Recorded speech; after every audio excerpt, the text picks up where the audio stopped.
Sir చూసారు కదండి నేను చేసిన రొయ్యల బిర్యానీ, రొయ్యల దమ్ బిర్యానీ. మా పాపకైతే చాలా ఇష్టం అండి.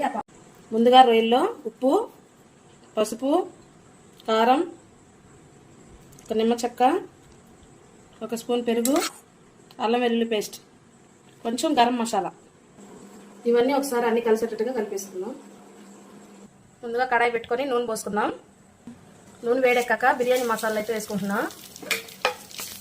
5-6 జీడిపప్పులు, ఉల్లిపాయలు, పచ్చిమిరపకాయలు వేస్తున్నాను.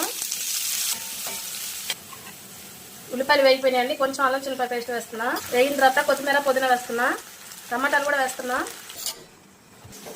ఇవన్నీ మగ్గిపోయాయండి. ఇప్పుడు కలిపెట్టుకున్న రొయ్యలు తీసుకున్నామని దీంట్లో వేస్తున్నా.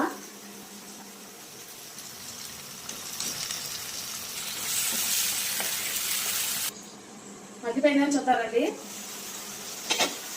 చూడండి అంతా మగ్గిపోయి నూనె అంతా పైకి తేలుతుందండి. ఇప్పుడు రైస్ వేసేద్దాం.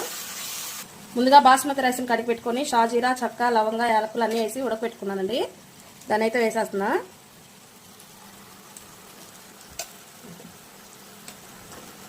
అన్నం అయితే వేసేసానండి. పైన బిర్యానీ మసాలా అయితే వేస్తున్నా. ఫుడ్ కలరు,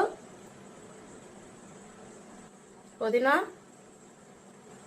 ఒక 2 స్పూన్లు ఇంట్లో చేసి నెయ్యి వేస్తున్నానండి. అన్నీ వేసేసానండి. ఒక 10 నిమిషాలు మగ్గిన తర్వాత తీసి చూద్దాం. మంచి వాసన వస్తుందండి, ఉడికిన వాసన.